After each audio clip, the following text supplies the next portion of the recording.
Ladies and gentlemen, I want to greet you and welcome you once again as you are joining our study of the book of Revelation in this series that we have titled the Apocalypse, the good news from Patmos.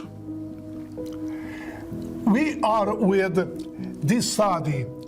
Now we are entering into the last major section of the book of Revelation, which really occupies a half of the whole book. And as I already announced, the focus of this last portion of the book of Revelation focuses on the time of the end and the events leading toward the second coming of Christ.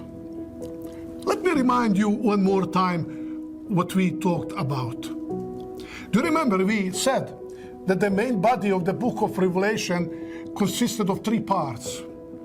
The first part talks about those 7 churches in Asia Minor, which really have also prophetic significance.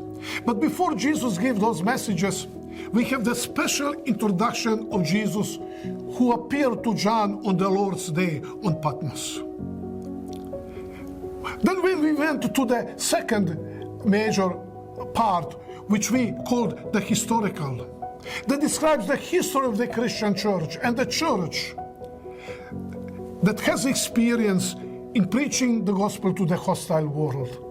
But also this section, before we have the survey of the history of the Christian church, we have a special vision of Jesus Christ in chapters 4 and 5, telling us that Jesus Christ is in charge of history, although the history of his church is very often bizarre, against anything what God expects from his people. Now we are coming to that last part that we call eschatological, that focuses on the time of the end. And I must tell you, I must confess, many Christians are actually very much concerned and afraid about the final events. And I hope if the Christians really focus significantly on chapter 12, because chapter 12 is the third vision of Jesus Christ that really must be understood in order for the proper understanding of the events that will happen at the time of the end, just before the second coming of Christ. Every time when people hear from me the explanation of chapter 12, they come to me, they say, "Oh boy, I am not anymore as afraid about the time of the end as I used to be." I said, I know, because this is the experience that I got after understanding chapter 12. And my dear friends, I hope that after these studies, you will have a similar experience. So I would like to ask you if you can join me, okay, in going through this chapter. I will start with one question. If you want to read any chapter of the Bible and you want to understand it, you want to study it, where do you begin? At the beginning or at the end? I know you will say a silly question. Yeah, it's normally. You always go to verse 1, huh? You begin to understand the rest of the chapter. That's true, I agree with you. However, when we come to chapter 12, it's different. If you really want to understand chapter 12, you don't begin with verse 1. You begin with verse 17. And I would like to ask you to join me that we read this verse 17 to see what is over there.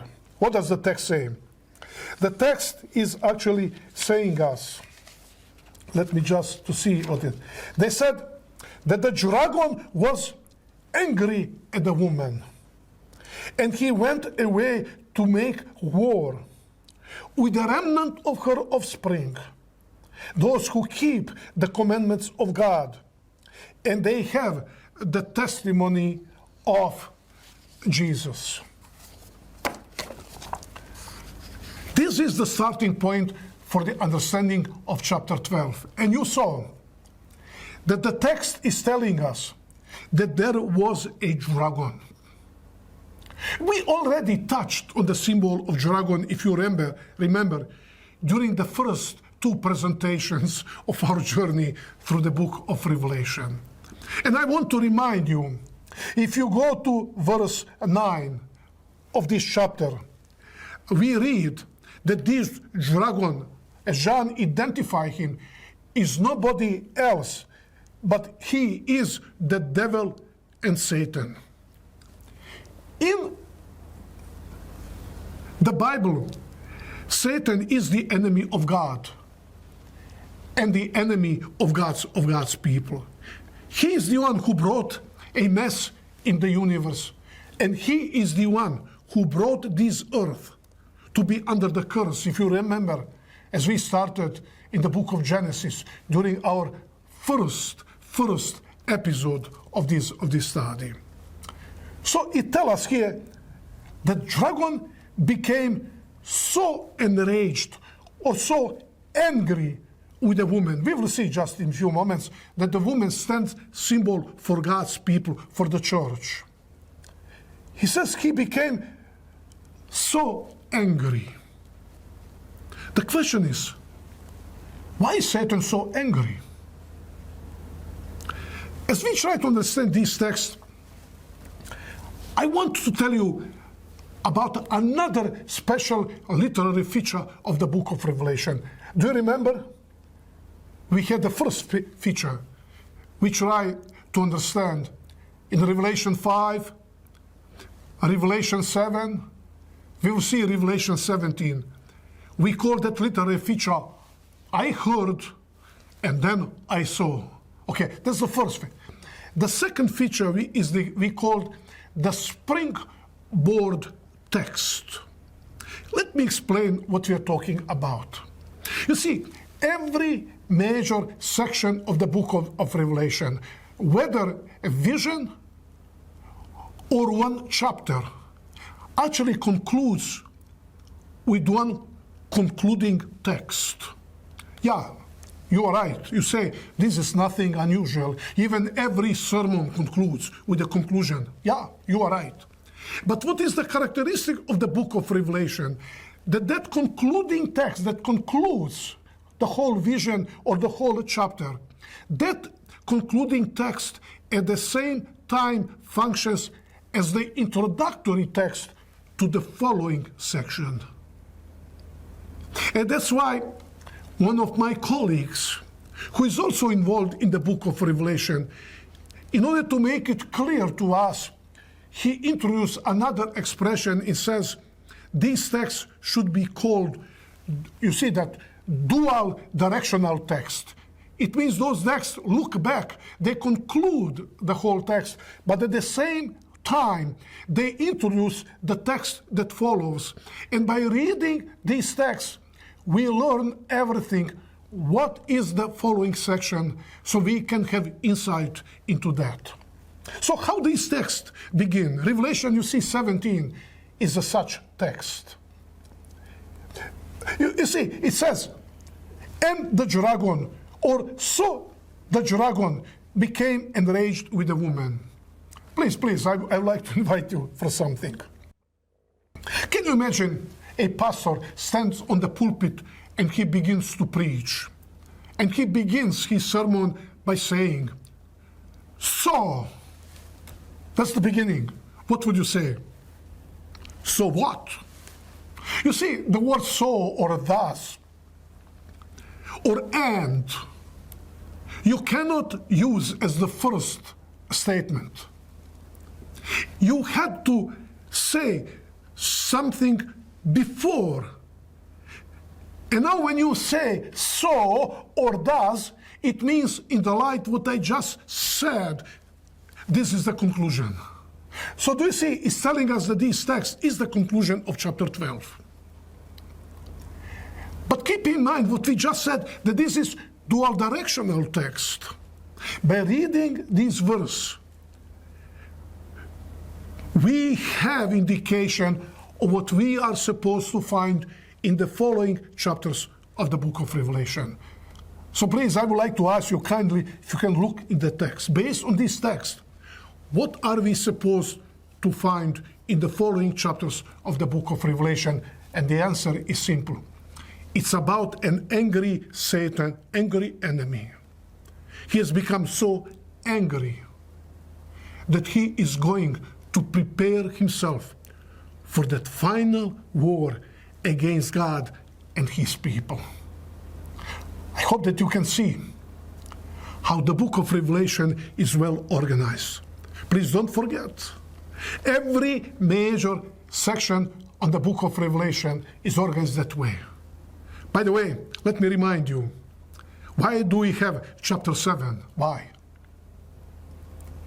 Because we saw that the concluding statement of the 6 seals, you remember that in chapter 6, is the statement, great is God's wrath, and who is able to stand? This is the conclusion of the 6 seals. But at the same time, this dual directional text is telling us what we were supposed to find in chapter 7. So what is chapter 7 about? It's the answer to that question, telling us who are those who will be able to stand before God on the day of Christ's coming. So now there is a question we did not answer yet. Why is Satan so angry? Why? You see, he knows that he has only one chance left. And there's that final war specified in the book of Revelation as the Battle of Armageddon. We'll come to that. We'll try to understand what the Battle of Armageddon is all about. But why he's so angry? You see, if this is the concluding text, the answer is provided in the previous text in chapter 12. So now I'm asking you, now that we go to verse 1, and let us see what we have in this chapter. Okay? I want to remind you that we already read the text during the first presentations, and if you want to go there back, you can review it and refresh your memory regarding that. John the Revelator said, a great sign appeared in heaven. One more time to remind you. During our second segment of study, if you remember that, we saw that the book of Revelation, as John is telling us in Revelation 1:1, is actually written in symbolic language by means of symbols. What Jesus showed to John on Patmos, it was by symbol. And you remember that the Greek word was sema and semainon. And this is the word that occurs here in this text. We saw sema or semainon means literally symbol or symbolic sign. So, John says a great symbol appeared in heaven. What is symbol about? A woman, beautiful woman, clothed with the sun and the moon under her feet, and on her head a crown of 12 stars. She was with child, and she cried out, being in labor and in pain, to give birth to the child. And one more time, we are now dealing with the very significant symbols that we have to understand. And number one, it's a symbol of the woman here in this text. We already established it earlier, and let me refresh your memory, that the woman in the Bible, both in the Old and the New Testament, is a symbol usually of the people of God and on the church. Okay, so we are dealing here with God's people in this text. This people of God is Israel of the Old Testament. Okay, you'll notice that this beautiful woman, he said, she's clothed with the sun, and the moon was under her feet, and on her head was a crown of 12 stars. Friends, so many times when students of the Bible talk about the symbol of the woman, they say chaste and faithful woman in the Bible is symbol of God's people, and they stand on that. May I ask you a question?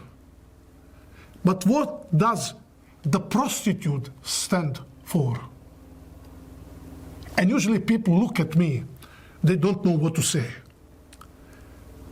But please, I would like to invite you a careful study of the Bible.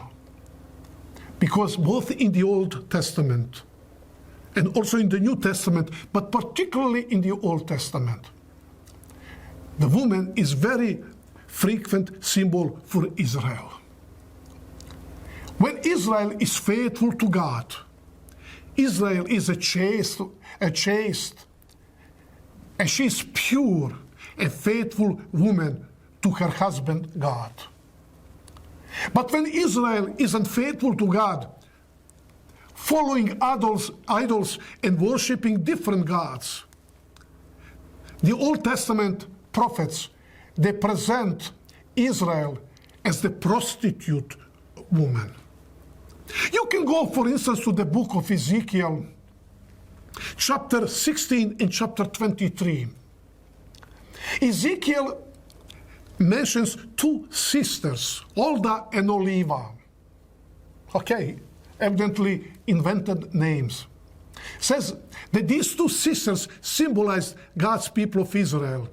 You understand? The kingdom of Judah and the kingdom of Israel. Both sisters, they had one husband. But then the prophet said they became prostitute. But God still considered them as his wives, and he wanted to draw them to himself. Another very important book of the Bible is the book of Hosea.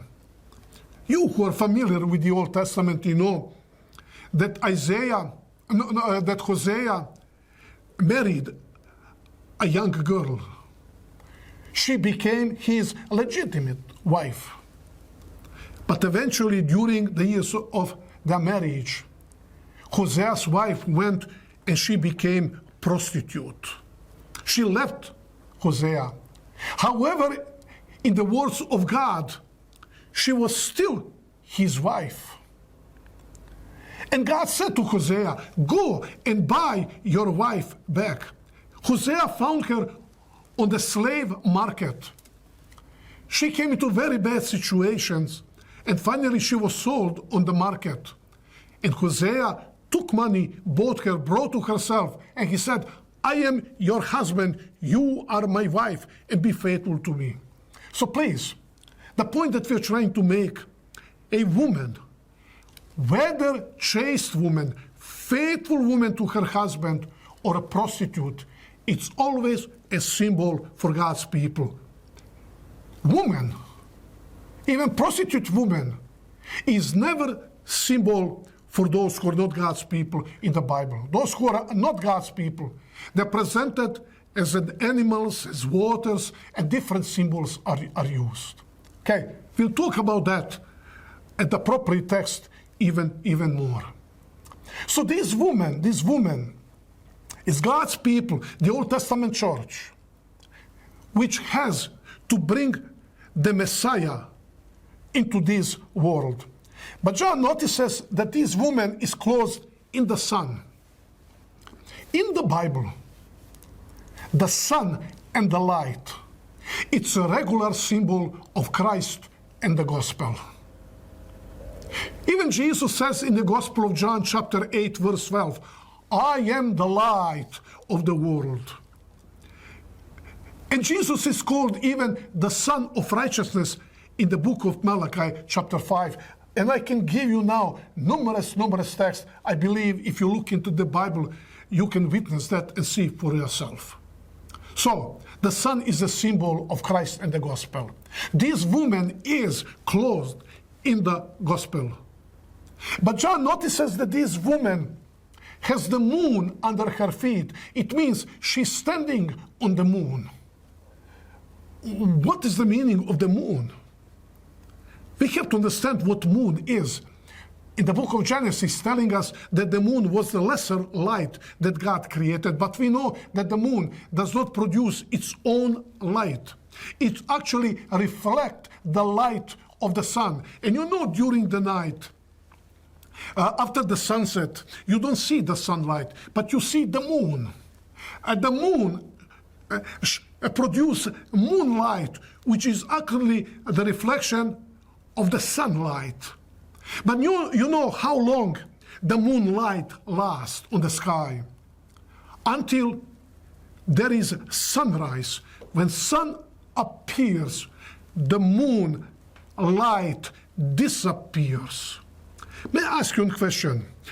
If the sun stands as a symbol for the gospel, then what does the moon symbolize? I hope you'll agree with me.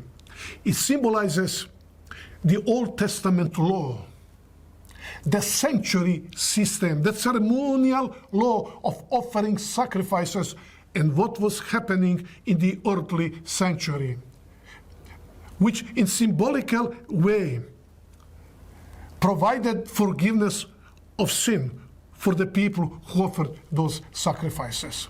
But according to the Bible, that Old Testament law and promises lasted until the coming of the Son, Jesus Christ, as the Son of righteousness.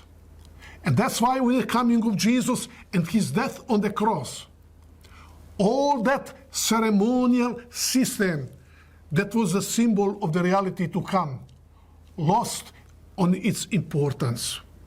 Friends, I lived in the territory surrounded by Protestants. And you can hear from them, we are Christians, we have our Christian Bible, the New Testament, we don't need the Old Testament. Please keep in mind, you can see here, we have the description of God's church. It's telling us that the church is truly, truly closed with the gospel. That's true. But the church is firmly founded on the Old Testament. The true people of God do not reject the Old Testament. They are founded on the Old Testament promises. However, they are not addressed in the Old Testament. They are addressed in the New Testament, fulfillment of those promises that came with Jesus Christ. They are addressed in the gospel message in Jesus Christ. So this woman, as John saw her, she appeared to be pregnant. And John says, and she cried out, being in labor and in pain to give birth. And that moment, John said in verse 3, then another sign appeared in heaven. And behold, a great red dragon, having 7 heads and 10 horns, and on his heads were 7 diadems. And these tails swept away a third of the stars of heaven and threw them on the earth. And the dragon stood before the woman who was about to give birth, so that when she gave birth, he might devour the child. So new symbol is introduced. You remember the word semeinon, okay? Another symbolic sign.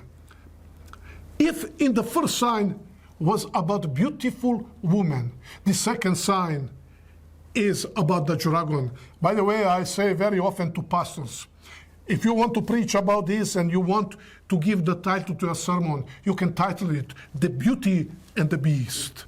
Terrible dragon, actually, that we have here. And the symbol of the dragon is so difficult to understand because John the Revelator provides to us the meaning of the dragon. And one more time, we did it already a few moments ago. He said in verse 9 that this dragon was nobody else but the serpent of old.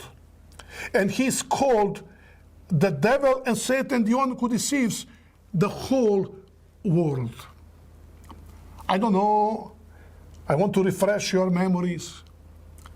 But we saw that what we have here in the text, that expression that he is the serpent of old, it's the reference to Genesis 3:15, to that proto-evangelium, that first gospel that God introduced to human beings, telling them that one day the promised Savior will come, and he will crush on the head of that serpent.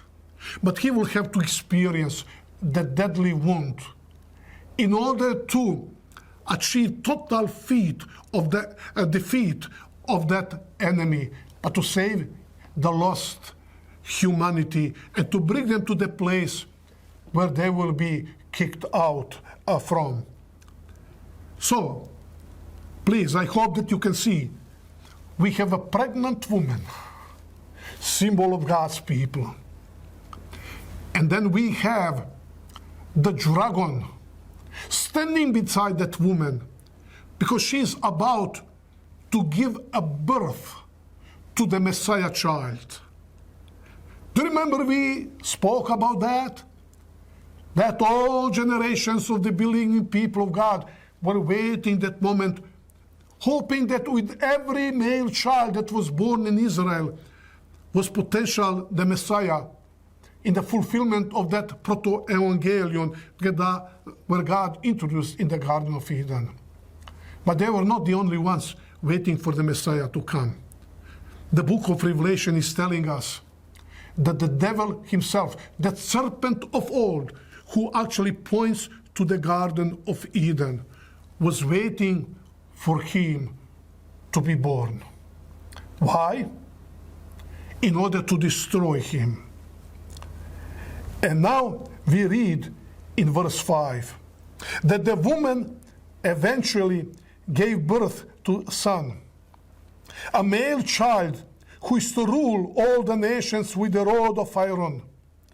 And her child was caught up to God and to his throne. Finally, the Messiah child is born. Satan was ready there to destroy him, and he made attempt to destroy him. If you read the Gospels, he tried to destroy the child through Herod. He tried to do with the Pharisees. He tried to destroy the child through Roman authorities.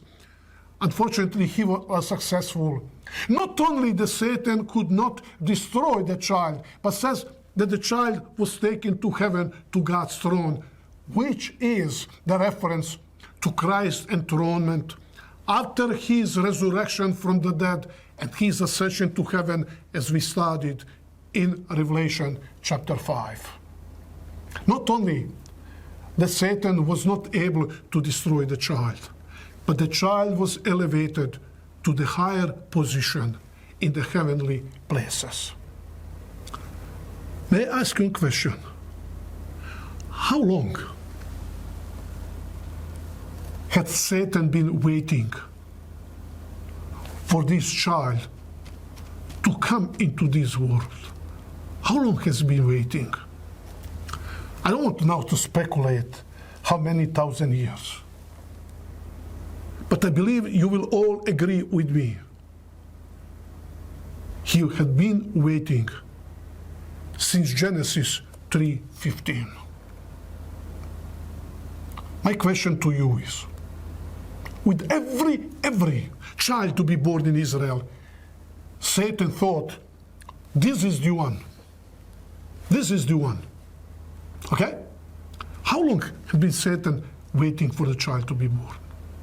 Have you ever tried in your life to achieve something, to get something?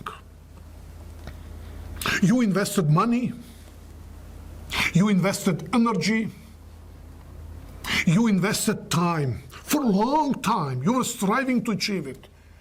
And a long-awaited moment finally has come. It is there. You're just to embrace it. At that moment, everything disappeared. How did you feel then? I had some similar experience. And I will never forget the feelings that I had at that moment. May I ask you a question? What do you think that after thousands of years waiting for the Messiah child to be born. That long-awaited moment finally has come. Satan was ready there, waiting for the child, for the Messiah child to be born. And child is born. It was moment to achieve its purpose. But actually, he failed. Not only that Jesus Christ was not destroyed, but you remember we studied about that after his death on the cross, where he defeated Satan. No, he was not defeated. He defeated Satan. Then he went to the heavenly places, and he sat on the heavenly throne at the right hand of God. What do you think? How did Satan feel at that moment? Keep in mind, we are going through chapter 12, trying to understand why Satan is so much angry. Okay? This is the first scene that we have in chapter 12. But then the text goes on. I would like that we go now to verse 11. The text is telling us that there was a war in heaven. It says, Michael and his angels waging war with the dragon. And the dragon and his angels waged war. And they were not strong enough. And there was no longer a place found for them in heaven. And the great dragon was thrown down, the serpent of old, who is called the devil and Satan, who deceives the whole world. He was thrown down to the earth, and his angels were thrown down with him. We are coming now here to a very interesting text. What is that we read? There was a war in heaven. The two parties, okay, two sides, fighting against each other. As a result of that war, what happened? Satan was cast out from heaven down to this earth. We have here person, and for the first time, name that occurs in the book of Revelation. That is the first, it was not the first time that name occurs in the Bible, but in the book of Revelation is the name Michael. The Hebrew name Michael, if you want to put in English language, simply means who is like God. A careful study of the Bible points to that Michael is actually the eschatological name of Jesus Christ in the Bible. Always, when he is in situation to fight the forces of evil and to fight on behalf of his people. So the text is telling us that war was between Jesus Christ, pre-incarnate Jesus in heavenly places. And we have a Satan, the arch enemy of God and his people, and his demonic forces actually that follow him. So this is what we have in the text. But now there is one serious question that people are asking. And please, can you now join me that we go look here in this text? People are divided. Some people reading this text, they say, and they see here, they said, this is about that mighty angel Lucifer, who is mentioned in the Bible. At the beginning of that great controversy between good and evil, when that mighty angel rebelled against God, somewhere in the eternity at the beginning of the great controversy. And that was the reason that he was defeated. He could not fight against God, and he was cast out from heaven. On the other side, another group of the people say, oh, no. This is not the case. This event of that war and casting out of Satan from heaven actually took in some later point of history. Which one is correct? Friends, I can give you my answer. But your answer and your view can be as good as mine. And you are not here to listen what just one person think and what one person believe that this is true. We have to look into the biblical evidences and make our own decision based on the biblical evidences, not what we prefer, what we think, and what we like. Okay? So, let's try to look into the Bible and to get the answer. See, the problem is when people try to interpret this text, that they just take a part of the text and they try to interpret. You see, they focus on verses 7 to 9. But this is only half of the text, even less than half of the text, because the text goes all up to verse 12. What is found in these other texts? We read here that following Satan's expulsion from heaven, there was a great rejoicing in heaven when Satan was cast out from heaven. There was a great and jubilant celebration. The heavenly beings were singing a special song.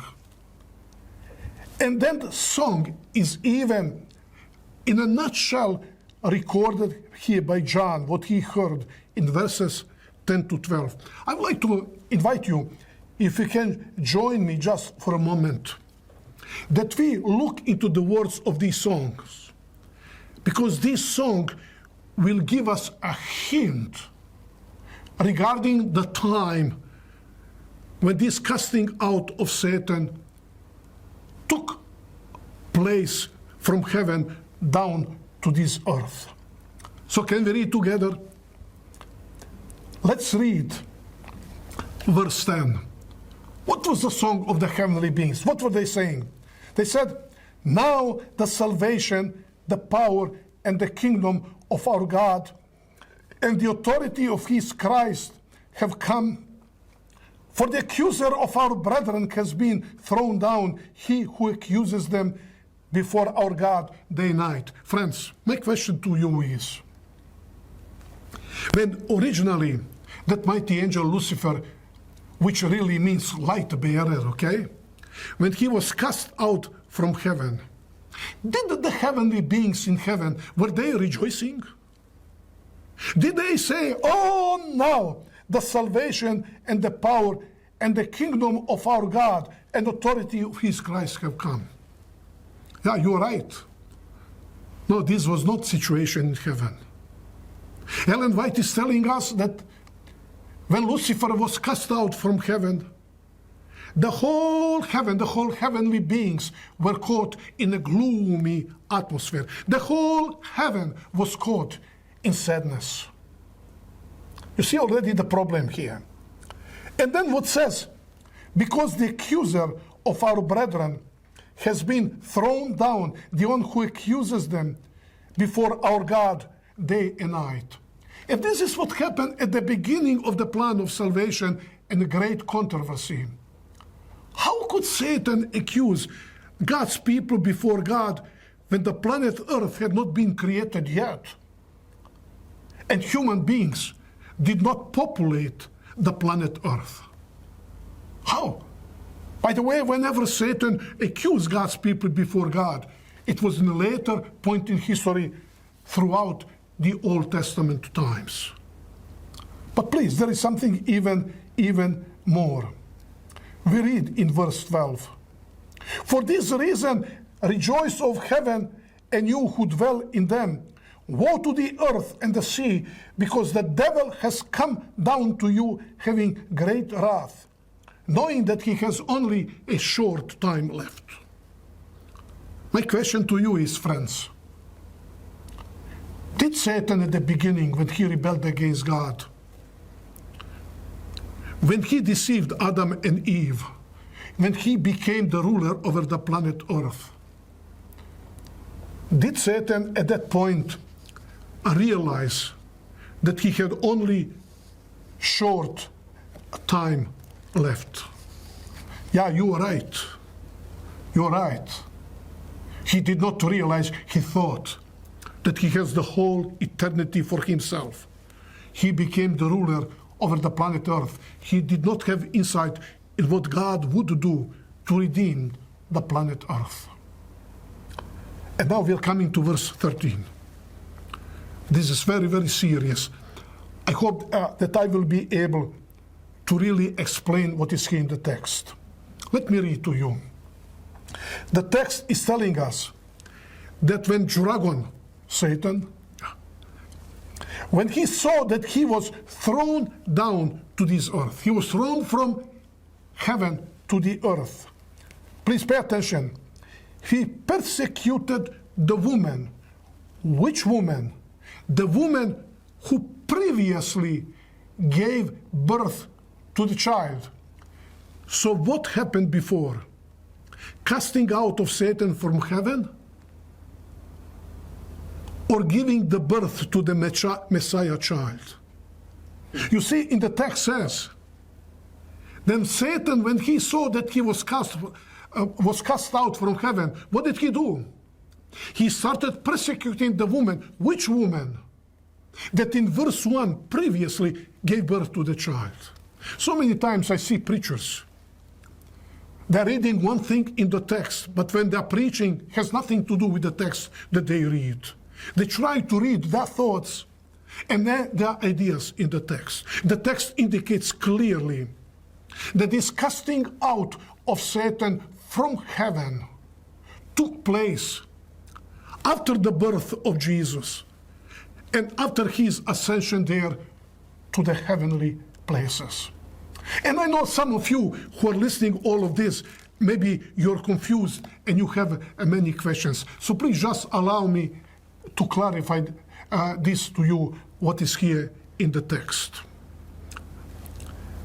Was there, according to the Bible, a war in heaven when that mighty angel Lucifer stood in an open revolt against God, when he lost that verbal war that we can say, and he was cast out from heaven? Was that war? The answer is yes. Was Satan then cast out from heaven? And the answer is yes. You see, what we know is that at the beginning of great controversy, when Satan was cast out from heaven, he was cast out from heaven because he could not dwell in the heavenly places any longer. He needed the place where to dwell. In the meantime, God created the planet Earth. As Satan saw great opportunity, he came. He deceived Adam and Eve. You remember when God created Adam? Adam was supposed to be the ruler over the planet Earth.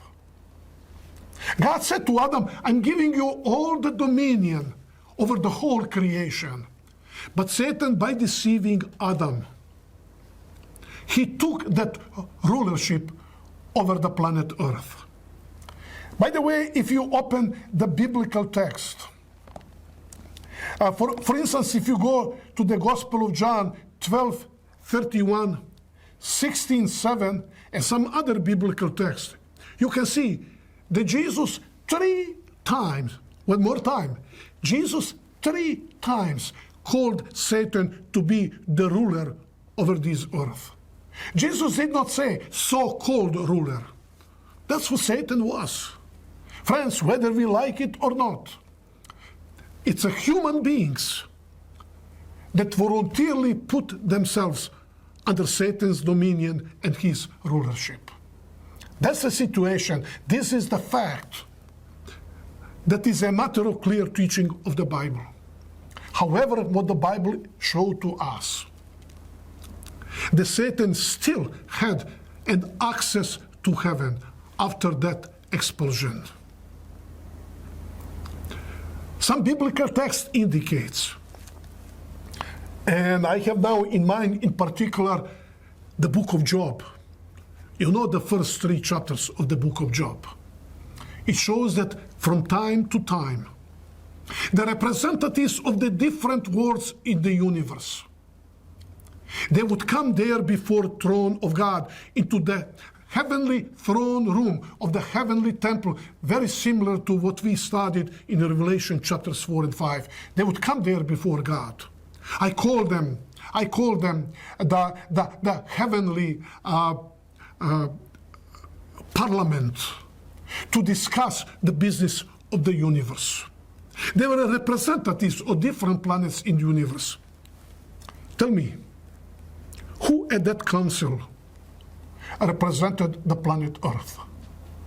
I believe that the answer is clear, because it was Satan. And the book of Job indicates clearly, you remember even the conversation between him and God. God asked him, where are you coming from? And he really behaved as a boss. I am coming from the earth. You remember that? Satan still had access to the heavenly places. However, Jesus announced in the Gospel of John, chapter 12, verse 31. Jesus said, I will be uplifted from this earth, and I will draw all people to myself. And then Jesus said, and he says, now the judgment is coming up on this world, and now the ruler of this world will be cast out. See, Jesus does not talk about casting out of Satan as the past. Jesus says that this ruler will be, it's a future, will be cast out. And you can see all the text that I just quoted to you is the text about Jesus' death on the cross and his ascension there to heaven. Because it is on the cross that Jesus defeated Satan, and he redeemed what Adam had lost in the Garden of Eden. He redeemed it. And then when Jesus ascended to the heavenly places, when he sat at the right hand of the Father, Satan was once forever banned from having access to the heavenly places. You will ask why? Because he was not the ruler any longer to represent the planet Earth there. Jesus now, sitting on the heavenly throne, became the ruler of this planet. Satan had nobody to represent there into the presence of God, because Jesus is our representative. So once forever, Satan is banned from the heavenly places, from having access to heaven. According to the 2 Peter and the book of Jude, the small book before the book of Revelation, this planet Earth became for Satan Tartaron, which comes from Greek mythology, which is the prison place for Satan and his demonic forces, as they are waiting for their final destiny that will they experience at the second coming of Christ. So I hope, my friends, that you can see when this casting out of Satan was as a result of what Jesus accomplished on the cross. And by the way, Ellen White has a very long statement. I'm sorry that I don't have at this moment with me, but I just have the first sentence of that statement, where she said, the casting down of Satan as the accuser of the brethren in heaven was accomplished by the great work of Christ in giving up his life. She makes very clear that this casting out of Satan from heaven in the Revelation 12 was the result of Jesus' great sacrifice that he offered on the cross of Calvary in giving up his life, defeating Satan and restoring what Adam has lost when Satan deceived him in the Garden of Eden. Then what comes next? I would like to invite you that you join me for the next presentations, because we want to see how this drama is further developed in chapter 12, and that stretches to chapter 13. And what is that great encouragement that God wants to give to us as we are thinking about those bizarre, terrifying events that are prophesied on the pages of the book of Revelation that will occur at the time of the end. I hope that you will join me for the next presentations and study of this very important teaching of the book of Revelation. May God bless you.